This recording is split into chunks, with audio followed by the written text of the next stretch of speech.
Shout outs to Unilag Waves. Shout outs to Fashion Ops.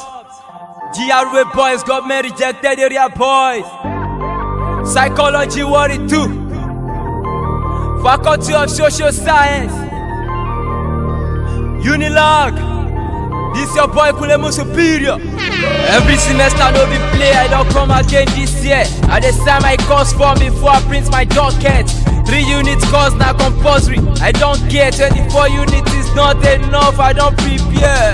Ariwoko, Osariwo library. Everybody lend me your ear, Emma call me. If they show you the good speech, now everybody they listening. I decide some accolade, your silence is what I need. I dey shut down show for school and for the streets. Policemen want to catch me cause I kill their beat. Alpha base no be for any man and for woman being. I know they send anybody if I want to do my thing. Oribo a classic, whatever condition me. I got the natural flow, hell no show me. I will soon be wanted for this game like a criminal.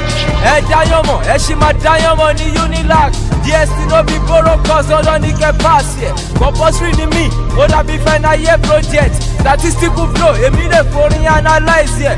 Mon calculate, kilo comico SPSS. I know be question here, Unilag student, they feel me. Self-report inventory now every time that they check me. Informant reports, and they always they inform me. My moral they high, they still they boost me like GP.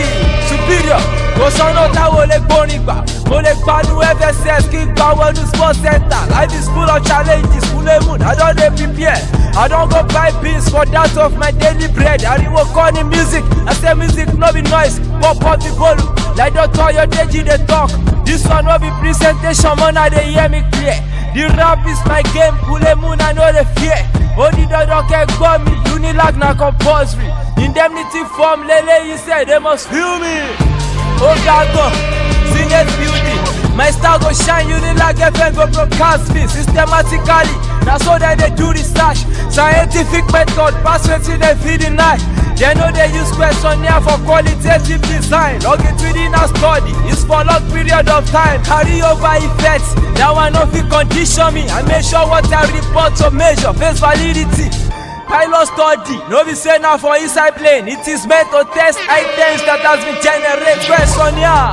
They see they use them for case study. As I dey rap like this, psychologists they measure me. If I lie, they go see am for light scale. MAPI 1 and 2 CPI go they evaluate. I no be human being, my data cannot be obtained. System personality questionnaire no fit measure my traits. It be like lawa. My traits no dey for big 5. The street credibility. Now there you go take siam. Any rapper copy me, now check them for plagiarism. Now will be that rapper wey won't test me like hypothesis. All those rappers no reach my average, it's central tendency. Now allow if they give them, they no get my quality. The script is statistics, me more than the median. Degree of freedom, and they use rap calculator. Rappers they form decision rule. They no still reach am at 0.05, the level of significance. I never see any school of first choice like Unilag. What's the name of a female hyena? Hyena, I swear. If rap na exam, I go pass am. I dey study am like degree, I no fit carry am over. Only Yakpani let ever fair go provide more. Different kind of hostel dey for inside New Hall. Student they go, student they come, Unilag go nowhere. 24/7 way, me she start be the show for Luwe. I go through hell before Unilag admits me. Vice Chancellor no say me I be rap king.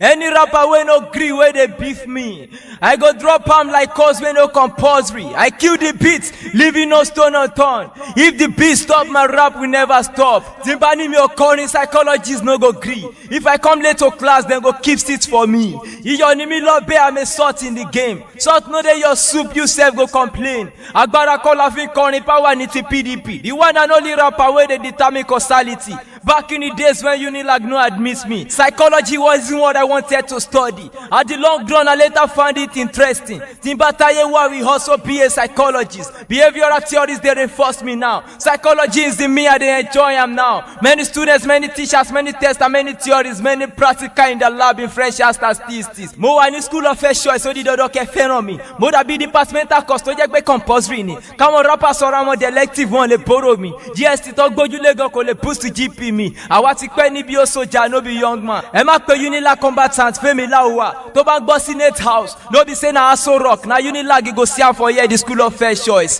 They don't know me. Say na FSS be my faculty. They don't know me. Say na me do the terminology. They don't know me. Say my department is psychology. Moti ya were sick boro before Unilag admits me. Yasi, superior. This your boy Kulemo superior. Shout out to the Department of Psychology. Shout out to FSS. Shout out to Unilag at large. G Factor, Coach Conte, Psycho Taliban. Oya LSB. Chassis Guru, Suri Riomo, Brana Cite you.